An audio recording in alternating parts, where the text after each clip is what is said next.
I grew up in Indiana, rural America. As I was growing up, I sort of looked for opportunities to either write or in that time perform, because when everybody gets into the theater, you think that you want to be an actor. So in high school, I got involved in the theater club and did plays and stuff. My senior year, when I was getting ready to graduate, I had a choice, either going into theater or going into science. So I auditioned for one theater program and told my parents and myself, if I get into this theater program, I will do theater for the rest of my life.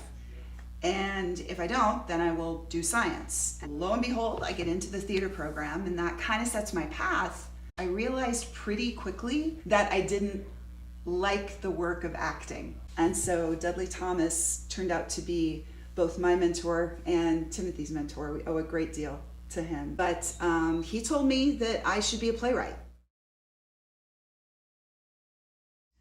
There's a reason why we still do theater, even though we are in such a technologically forward society right now. I mean, we're coming out of the pandemic, right? We had all of these electronic methods to stay in touch, but we missed being together, right?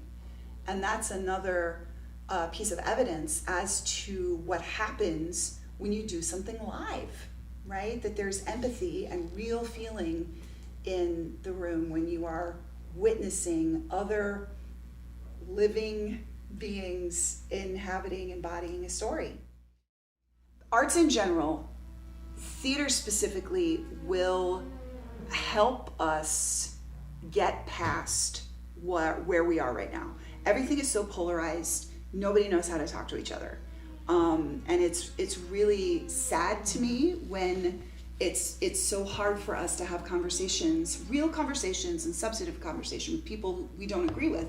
Theater is, at its most basic level, it involves two people in a room sharing a story and witnessing alternate points of view, right? So even if you don't agree with the person who is experiencing something on stage as part of the storytelling, even if you don't agree with that person, you're still with them, right? You're still in the room with them. You're still forced to be with them through the consequences of their choices, right? You may not agree with them. You may agree with them wholeheartedly and then be surprised by the outcome, right? So it really explores the complexity of who we are as human beings and the contradictions that we embody, right?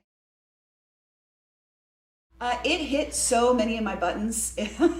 So I was reading the news, and I remember reading this article about Margaret Crane and her invention of the home pregnancy test, and the fact that she was not given any credit for this. She did this amazing thing, right? And it wasn't until 2016 that she was even recognized.